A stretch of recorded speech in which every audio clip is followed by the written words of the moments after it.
গরম ভাতের সাথে এরকম যদি একটা খাবারের আইটেম থাকে তাহলে খাবার টেবিলে আর কোনো খাবারের প্রয়োজন হয় না। আসসালামু আলাইকুম।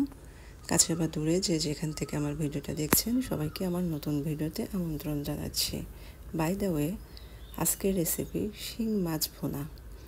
ঘরোয়া উপকরণে খুবই সহজভাবে আমি আপনাদেরকে দেখাবো শিং মাছ ভুনা। সুমি পারভীন চ্যানেল মানেই সাধ্যের মধ্যে পরিপূর্ণ তৃপ্তি। ঘরে থাকা উপকরণ দিয়েই আপনারা খুব সহজে লোভনীয় খাবার তৈরি করে নিতে পারেন। ঘরোয়া উপকরণে কীভাবে সহজভাবে মুখরোচক খাবার বানাবেন সেটা জানতে চাইলে আমার চ্যানেলের পাশেই থাকতে হবে। আমি রান্নায় চলে এসেছি। কড়াইয়ে তেল দিয়ে দিলাম, সাথে দিয়ে দিলাম জিরার ফোড়ন। জিরাটা ফুটে আসার পর এখানে আমি কাঁচামরিচ পেঁয়াজ দিয়ে দিলাম। কাঁচামরিচ পেঁয়াজটা আমি ভেজে নেব।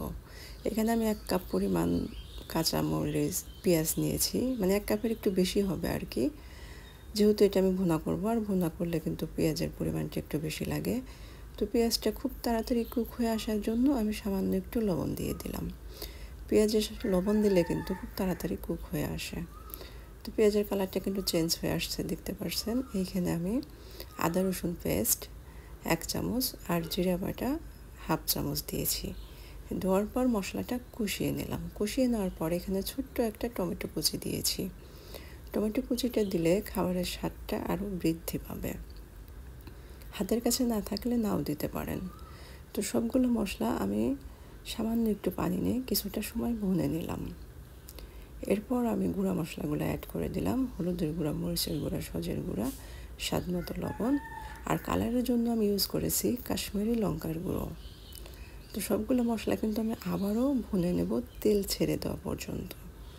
আপনারা যে কোনো খাবার যদি কোনো টেস্টফুল করতে চান তাহলে অবশ্যই মশলাগুলো ধাপে ধাপে দিবেন এবং খুব ভালো করে ভুনে নেবেন। মশলা ভুনে নেওয়ার উপরেই কিন্তু নির্ভর করে আপনার খাবারের টেস্ট কতটা আসবে তার উপর। তো এখানে আমি শিং মাছ দিয়ে দিলাম। শিং মাছ আমি কেটে ধুয়ে পরিষ্কার করে নিয়েছিলাম। তারপর দিয়ে দেওয়ার পরে এখানে আমি মশলার সাথে উল্টে পাল্টে কিছুটা সময় ভুনে নিলাম।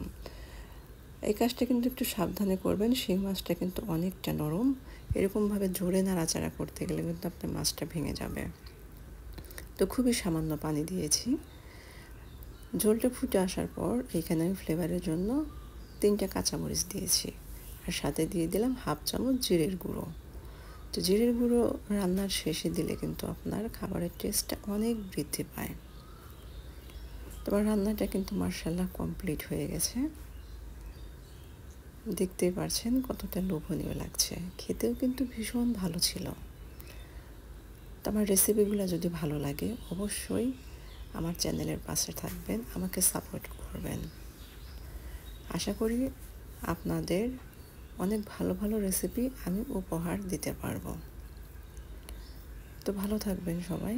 আবার দেখা হবে নতুন কোনো রেসিপিতে। আল্লাহ হাফেজ।